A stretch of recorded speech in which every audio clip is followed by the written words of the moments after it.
जय हिंद दोस्तों। मैं जीत एक बार आप सभी मित्रों का पुनः स्वागत करता हूं आपके अपने यूट्यूब चैनल जीत एस अकेडमी 2.0 पर।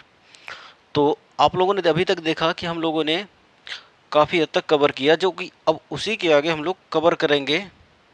तो जो आपके अशोक के कुछ जो शिलालेख हैं उनके बारे में बात कर लेंगे, और इससे आगे जो है शुंग वंश वगैरह इसके बारे में चर्चा करेंगे। ठीक है। तो जैसा कि मैंने अभी आपको यदि बात करें यहाँ पे कि मैंने एक राजा आपको बताया था, यहाँ पे थोड़ा क्योंकि बात समझने की है। ठीक है। तो मैंने आपको एक राजा बताया था जो मगध का पहला शासक था। मगध का पहला शासक,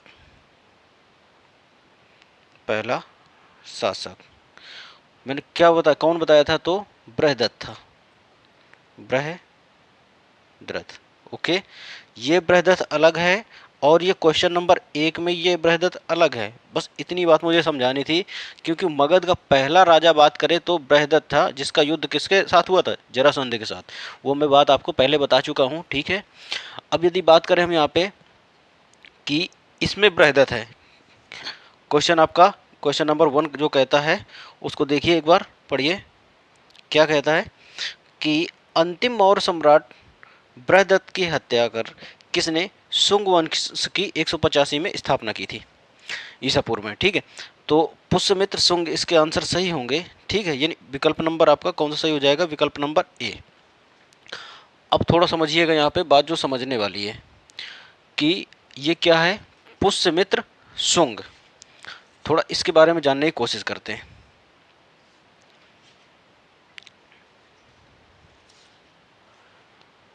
तो चलिए समझते हैं हम पुष्यमित्र शुंग के बारे में। थोड़ा बात समझिएगा कि अशोक का जो पुत्र होता है, अशोक का पुत्र होता है, कौन होता है?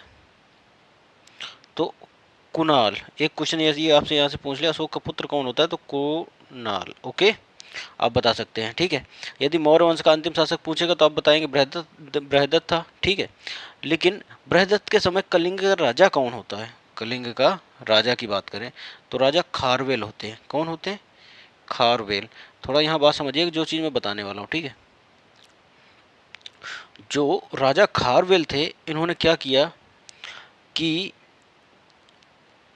मौर्य साम्राज्य के जो अधीन था, कौन? कलिंग, जिस पर अशोक ने विजय प्राप्त की थी। तो ये खारवेल क्या करता है, अलग कर लेता है वहां से, क्योंकि कोई योग्य शासक बचा नहीं था। तो खारवेल ने मौका पाया कि ये सब अयोग्य शासक है यहाँ के, तो अब इसको अलग कर लेते हैं। तो खारवेल ने क्या किया कि अपने कलिंग को मौर्य साम्राज्य से अलग कर लिया था। ओके। तो यहाँ से क्वेश्चन बनेगा कि कलिंग कलिंग के किस राजा ने मौर्य साम्राज्य से अपना शासन अलग कर लिया? तो खारवेल आपका आंसर होगा। ठीक है। फिर इसके बाद यदि जो अंतिम राजा होता है बृहदत्त, उसके बारे में थोड़ा जान लेते हैं, फिर आगे बढ़ते हैं हम लोग। बृहदत्त के बारे में बात करें हम। बृहद्रथ, इसका सेनापति कौन होता है? तो पुष्यमित्र शुंग होता है। पुष्यमित्र शुंग होते हैं। ठीक है। जानते हैं कि ये अयोग्य शासक है। कौन? बृहदत्त। तो पुष्यमित्र शुंग इसकी क्या कर देते हैं? हत्या कर देते हैं। देख रहे हो, सेनापति होके ही अपने राजा की हत्या कर दी। ठीक है। और यदि और अपना राज क्या, कौन सा? शुंग वंश, शुंग वंश की क्या करते हैं? स्थापना कर देते हैं। ओके। इतनी बात समझ में आई? ठीक। तो अब बात करते हैं हम यहाँ पे किसकी? शुंग वंश की। शुंग वंश के बारे में थोड़ा सा बेसिक पॉइंट है, थोड़ा उनको समझिए, फिर इसमें एमसीक्यू पर आते हैं। शुंग वंश की स्थापना किसने की? तो ये आप बता ही सकते हो। ओके। ठीक। अब यहाँ पे 1 मिनट, थोड़ा पेन चेंज कर लेते हैं।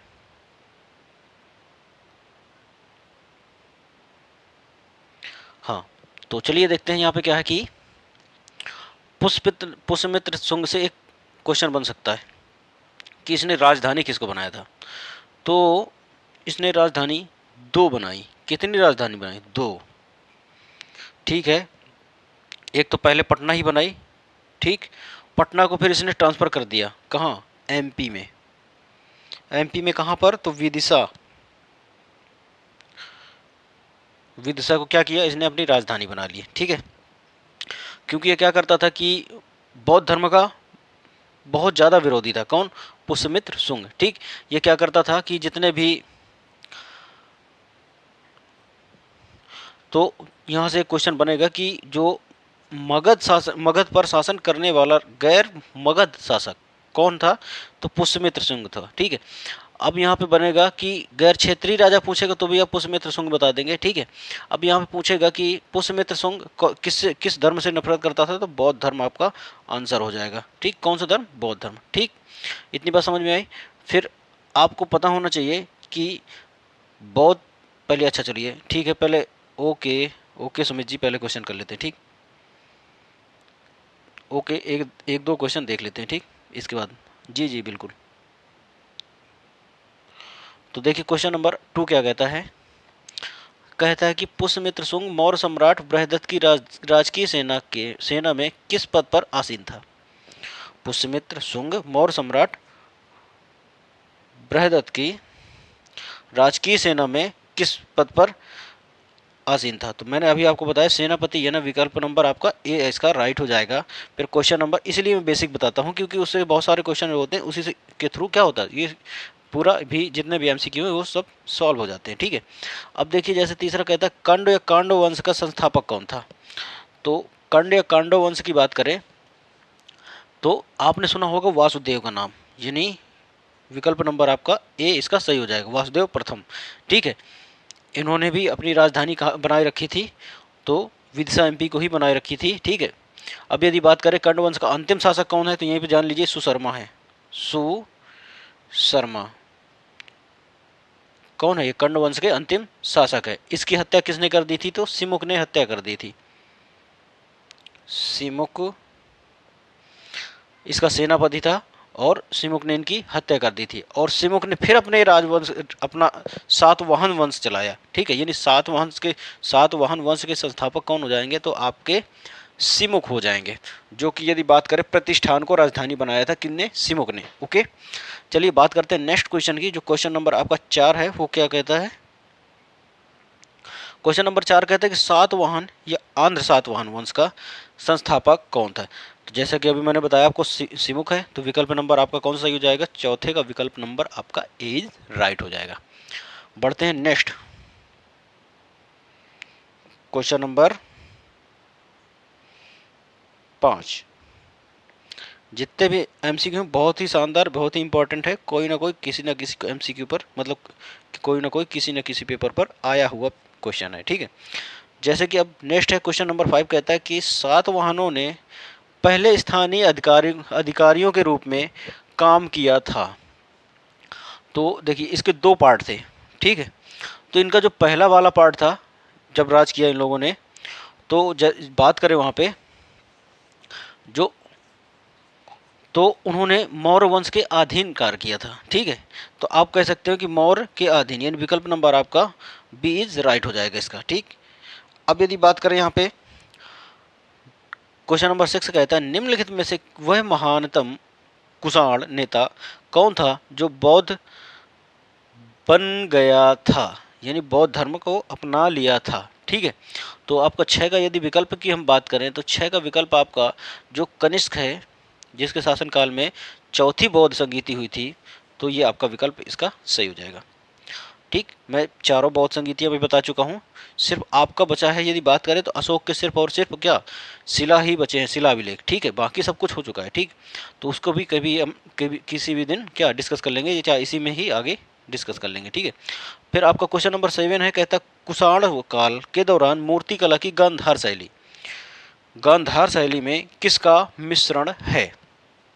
तो यदि 7 की बात करें यहाँ पे, तो भारत में जो ग्रीक शैली है उसका मिश्रण है। कौन? गांधार शैली में कौन सी शैली मिश्रित है? तो भारत में ग्रीक शैली जो चलती थी वो मिश्रित थी उस समय गांधार की शैली में। ठीक है, जैसे कि हम यहाँ पे कुछ बात करें, यहाँ पे जैसा कि हम यहाँ पे शैलियों के बारे में बात करें, तो मूर्तियों का निर्माण थोड़ा सा यहाँ समझिएगा, आपका इसका विकल्प नंबर डी सही हो जाएगा, लेकिन इसमें थोड़ा सा बात समझिए। यहाँ पे शैलियाँ हो सकता है पूछ ले आपसे कितने प्रकार की होती हैं। ठीक है, तो यदि हम मूर्तियों की शैलियों की बात करें, किनकी? मूर्तियों की शैलियों की बात करें, ठीक है। तो ये भी 3 प्रकार की होती हैं, ठीक।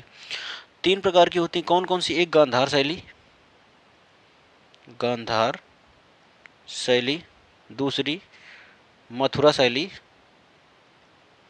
मथुरा शैली, और जो तीसरी आपकी अमरावती शैली, अमरावती शैली, ठीक है। इतनी बात समझ में आई? अब थोड़ा बात समझिएगा यहाँ पे। जो गांधार शैली है, मैं बोल रहा हूँ, कुछ बता रहा हूँ आपको। जो गांधार शैली है, यदि स्थान की बात करेगा कि किस एरिया में थी भारत के, तो हम यदि भारत में बात करें, यहाँ पे जो भारत का पश्चिमी भाग था, भारत का जो ये आपको गुजरात उजरात से होते हुए ऐसे करके ये जो एरिया, ये जो पश्चिमी भाग था यहाँ का पूरा ऊपर तक, ठीक है, कश्मीर से लेके, तो वहाँ के एरिया में चलता था गांधार शैली, ठीक। इसका रंग बोले कैसा होता, तो जैसा कि गांधार शैली है, तो इसको याद कर लीजिएगा, गांधार से गंदा याद करिएगा, क्या? गंदा। और गंदा रंग कौन सबसे ज़्यादा लगता है, तो आपको काला लगता है, ठीक है। तो यहाँ से आपको ऐसे करके रंग आप याद कर सकते हैं कि गांधार शैली का रंग कैसा था या कलर कैसा था, तो काला था, ठीक है। फिर यहीं पे हो सकता है कि पूछ ले कि वंश उस समय कौन चल रहा था जिसने इसका निर्माण कराया था उस समय, तो पता चलेगा आपको कि उस समय वंश था कुषाण वंश। कौन सा वंश था? कुषाण वंश। ये फैक्ट है भैया, इनको लिख लीजिएगा कॉपी में, नोट डाउन कर लीजिएगा, क्योंकि बहुत ही ज़्यादा इंपॉर्टेंट है ये, ठीक। और यदि धर्म की बात पूछे तो देखिए, अभी धर्म की बात पूछे तो मैं अभी आपको क्या पढ़ा रहा हूँ, ठीक है, तो बौद्ध धर्म के बारे में ही बता रहा था, ठीक है। तो इसके शासनकाल में कौन सा धर्म था? बौद्ध धर्म, बौद्ध धर्म, ठीक है। इतनी बात याद रही। और फिर जो बौद्ध धर्म की मूर्तियां निर्माण तो हुई थी, लेकिन मूर्तियां आप लोगों ने देखी होगी कि जो भगवान बौद्ध की मूर्तियां हैं, कोई योग दर्शन में मिलती हैं, या तो फिर आशीर्वाद के दर्शन में मिलती हैं हाथ खड़ा किए हुए, ठीक है। तो और कभी कभी आपको ग्रुप में भी दिख जाती होंगी, ठीक है। तो अब इनमें से जानिए कि जो योग की मुद्रा होती है, जो आराम से देखा होगा आपने, भगवान बुद्ध पलथी मार के बैठे रहते हैं आराम से योग की, ठीक है। तो आज का आपका क्वेश्चन है कि ये बताइएगा कि जो भगवान बुद्ध थे, उन्होंने योग दर्शन की शिक्षा किससे ली थी? योग दर्शन की शिक्षा किससे ली थी, आपको बताना है, ठीक है। तो उसमें जो योग की मूर्ति बनाई जाती थी, मतलब योग की मुद्रा में उपस्थित मूर्ति जो भी बनाई जाती थी, तो किस में बनाई जाती थी? तो गांधार शैली में बनाई जाती थी। फिर पूछेगा यहाँ पे मथुरा शैली में कैसी मूर्ति बनाई जाती थी? जो मथुरा शैली है ये उत्तर भारत की है। मथुरा शैली कहाँ की है? तो जैसे में ये भारत है, तो ये भारत का उत्तर वाला पार्ट है, ठीक।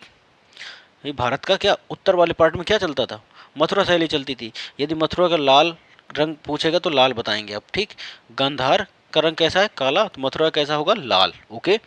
और इसमें कब की मूर्ति है? तो ये भी कुषाण के ही शासन काल में थी लगभग, क्योंकि कुषाण का शासन देखा जाए तो ये गुप्त गुप्त काल को भी मैच कर जाती है कभी कभी, ठीक। कभी कभी क्या उसी की ट्रांजिशन पीरियड में चल रही थी, ठीक है।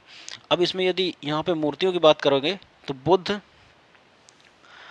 की ही मूर्ति ले लो, जैसे आप लोगों ने देखा होगा आशीर्वाद देते समय, ठीक है।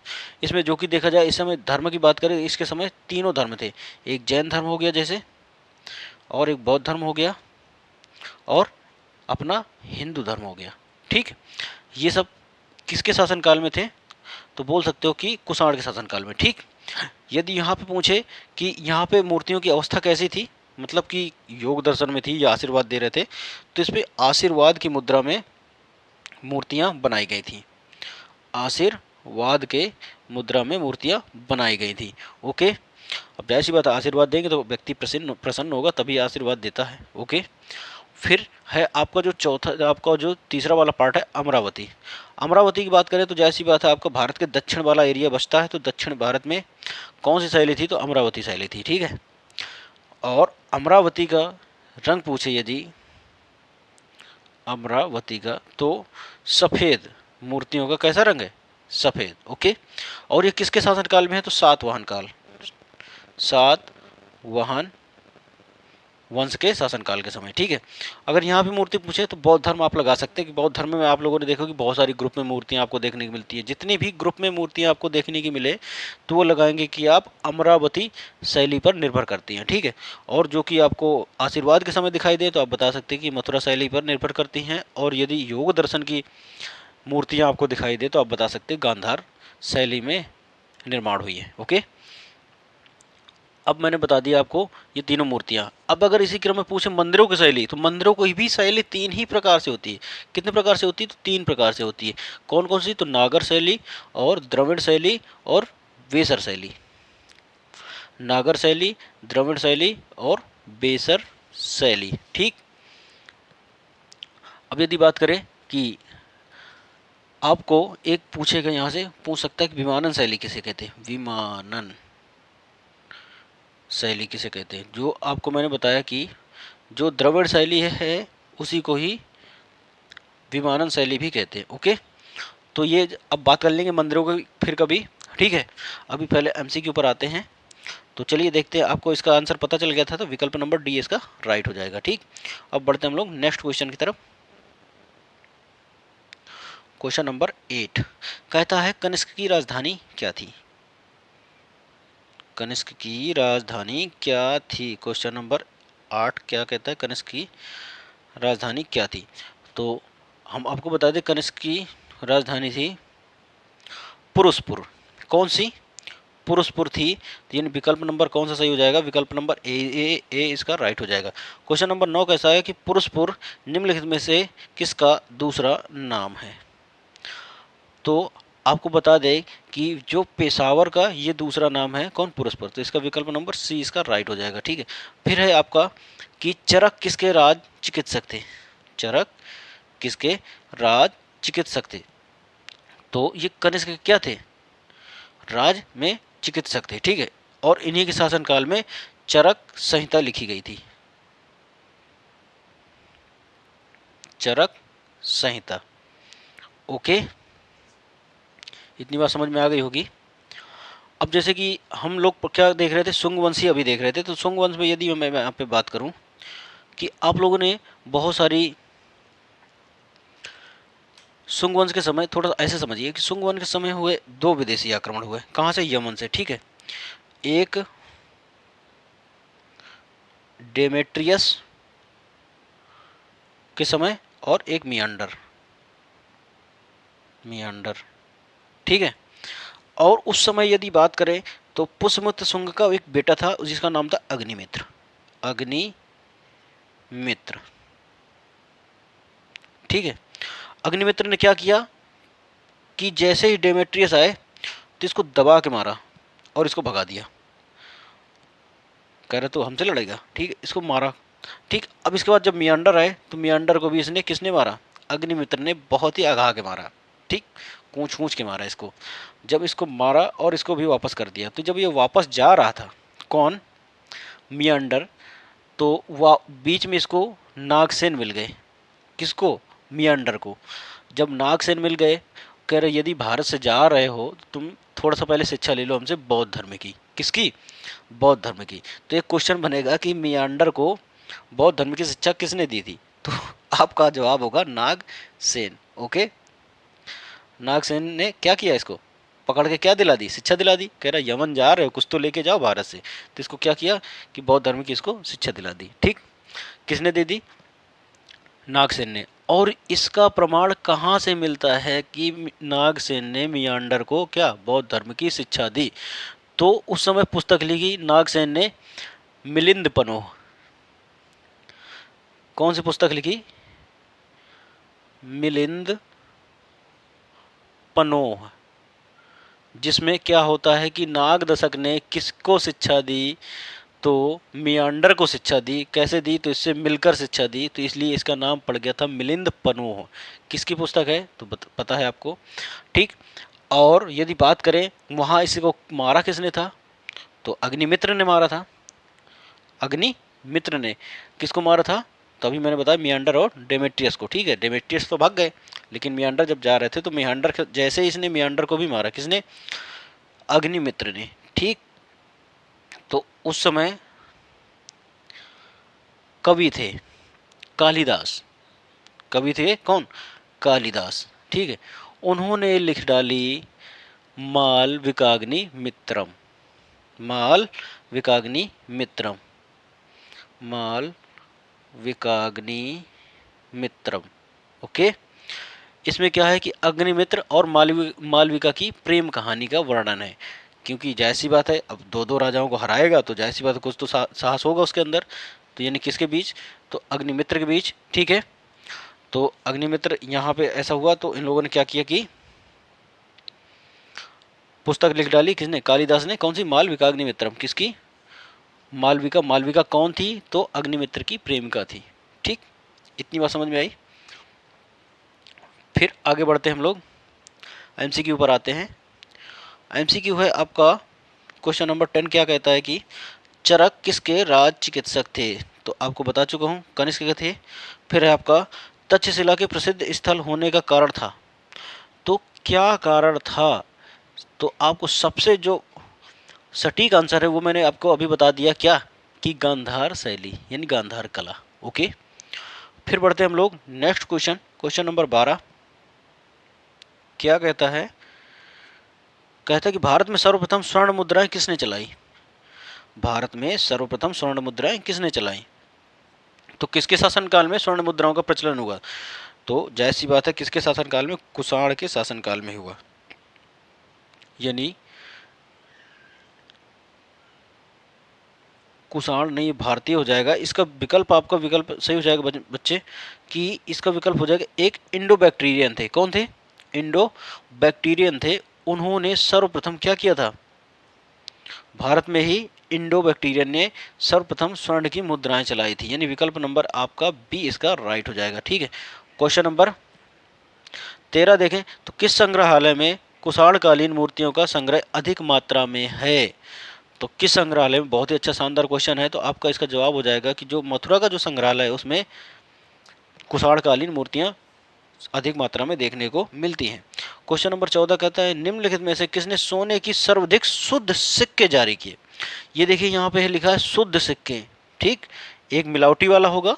ठीक है, उसने क्वेश्चन बनेगा वहां से कि सोने के सबसे ज्यादा सिक्के किसने जारी किए। ठीक है, लेकिन उसमें मिलावट होगी तो वो बात अलग है। ये सर्वाधिक शुद्ध सोने के सिक्के, यानी 24 कैरेट की बात हो रही।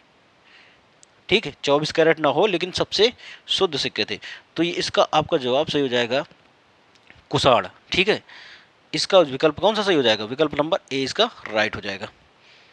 क्वेश्चन नंबर, यदि यहाँ पे क्या पूछता है, यदि सर्वप्रथम मुद्रा पूछे स्वर्ण की तो इंडो बैक्टीरियन लगाएंगे, और यदि पूछे सर्वाधिक शुद्ध सिक्के तो कुषाण लगाएंगे। ठीक, उम्मीद करता हूँ क्लास समझ में आ रही होगी। यदि समझ में आ रही है तो लाइक शेयर कर दीजिएगा मेरे दोस्त। अब बढ़ते हैं क्वेश्चन नंबर 15। क्या कहता है कि सातवाहन के समय मुद्रा सर्वाधिक किस धातु के बने थे। सातवाहन के समय मुद्रा किस धातु के बने थे। तो सातवाहन के समय सीसा के, यानी सीसा यानी लेड धातु के क्या सर्वाधिक सिक्के बने थे। ओके, फिर है निम्नलिखित में से कनिष्क के समकालीन कौन थे। कनिष्क के समकालीन कौन थे, तो देखिए कनिष्क के समकालीन कौन कौन थे, तो अभी मैंने आपको बता दे रहा हूं। यानी क्वेश्चन बात करें यहाँ पे, जो इसमें आप विकल्प देखिए, जो नागार्जुन और अश्वमेघ, अश्वघोष और वसुमित्र। क्योंकि कनिष्क के समय क्या होती, चौथी बौद्ध संगीति होती, सबको पता है। तो उस समय अश्वघोष वसुमित्र आते हैं। ठीक है, फिर इसी समय अश्वघोष इनके समकालीन चलते हैं, इनके दरबारी कवि। ओके, और नागार्जुन भी इनके शासनकाल में ही होते हैं। ठीक, इतनी बात समझ में आई, किसके समकालीन, यानी कनिष्क के समकालीन थे। ठीक है, क्वेश्चन नंबर आपका 17 कहता है कि निम्नलिखित में किस वंश में ब्राह्मणों एवं बौद्ध भिक्षुओं को कर मुक्ति भूमि या भूमि अनुदान देने की प्रथा आरंभ की गई थी। बहुत ही अच्छा शानदार क्वेश्चन है कि ब्राह्मणों एवं बौद्ध भिक्षुओं को मतलब कर मुक्त भूमि, मतलब गांव में भूमि क्या दान में देना शुरू किया गया था। ठीक है, तो आपका 17 का जवाब आपका सही हो जाएगा विकल्प नंबर ए। सातवाहन के समय इनको भूमि दान में देने की प्रथा प्रचलन चालू किया गया था। ओके, क्वेश्चन नंबर 18 कहता है कि भारतीय रंगमंच में भारतीय रंगमंच में पर्दा का शुभारंभ किसने किया। ठीक है, तो इसमें यदि बात करें हम यहाँ पे, तो आप लोगों ने सुना होगा कि यूनानियों द्वारा सर्वप्रथम क्या किया गया था, पर्दा प्रथा की थोड़ा सा व्यवस्थाएं चालू की गई थी। ठीक है, रंगमंच में मतलब कुछ पर्दा होता है, जैसे कि रोल बदलना होता है तो आप पर्दे के पीछे जाके तुरंत अपना रोल बदल के आ सकते हैं, ठीक है। फिर क्वेश्चन है आपका कि 19 कहता है भारतीयों के महान रेशम मार्ग यानी सिल्क रूट किसने आरंभ करवाए, ठीक है। तो भारतीयों के महान रेशम मार्ग, ठीक है। तो आपका यदि बात करें 90 का जवाब हो जाएगा विकल्प नंबर ए, जो कि कनिष्क ने ही निर्माण करवाया था। क्या कि महान रेशम मार्ग का निर्माण करवाया था या आरंभ करवाया था, ठीक है। किसने, अच्छा क्वेश्चन है इससे, ठीक है, इसको भी याद रखिएगा। फिर आपका क्वेश्चन, निम्नलिखित में से किसने बड़े पैमाने में स्वर्ण मुद्राएं यानी सोने के मोहरें चलाई थी। तो सर्वाधिक किसने सोने की मोहरें चलाई थी, यदि विकल्प की बात करें तो ग्रीक ने चलाई थी या मौर्य वंश ने चलाई थी, कुषाण शासकों ने चलाई थी या शुंग वंश ने चलाई थी, ठीक है। तो यहाँ पे आपके यदि 20 के जवाब की बात करें हम यहाँ पे, तो आपका विकल्प नंबर सी इज राइट हो जाएगा इसका, यानी कुषाण शासकों ने चलाई थी, ठीक। फिर क्वेश्चन है 21 कहता है चरक और अर्जुन नागार्जुन किसके दरबार की शोभा, मतलब दरबार में शोभा थे, यानी दरबारी कवि थे, ठीक है। या चरक तो क्या थे, चिकित्सक थे किसी के दरबार में, और नागार्जुन क्या थे, तो ये कवि थे, ठीक है। तो इसमें यदि देखें यहाँ पे तो 21 का आपका जवाब यदि हो जाएगा यहाँ पे सही, तो 21 का जवाब आपका ए सही हो जाएगा, यानी कनिष्क के ही दरबारी कवि थे, ओके। किसके थे, कनिष्क के, ओके। यानी विकल्प नंबर ए इज राइट हो जाएगा। क्वेश्चन नंबर 22 देखते हैं, उसमें कहता है कि शक संवत का प्रारंभ किस सम्राट के शासनकाल 78 ईस्वी से हुआ था। तो आपको सभी को पता है कि यहाँ पे कनिष्क की ही बात की जा रही है, विकल्प नंबर बी इसका राइट हो जाएगा। कनिष्क के शासनकाल में ही क्या शक संवत का प्रारंभ हुआ था, ओके। शक संवत क्या है, तो ये एक कैलेंडर है, ठीक है। अब जो यदि बात करें यहाँ पे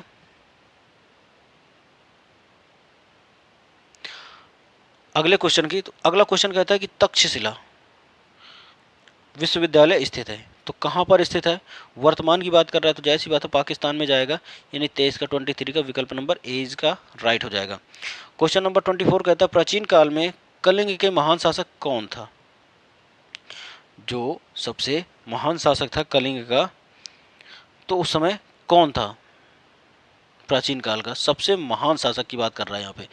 तो हम बात करें यहाँ पे जो खारवेल था, इसने क्या किया था कि इसने कलिंग को किससे, मौर्य वंश से अलग कर लिया था, यानी प्रतापी राजा कौन हुआ इसका, तो विकल्प नंबर सी इसका राइट हो जाएगा।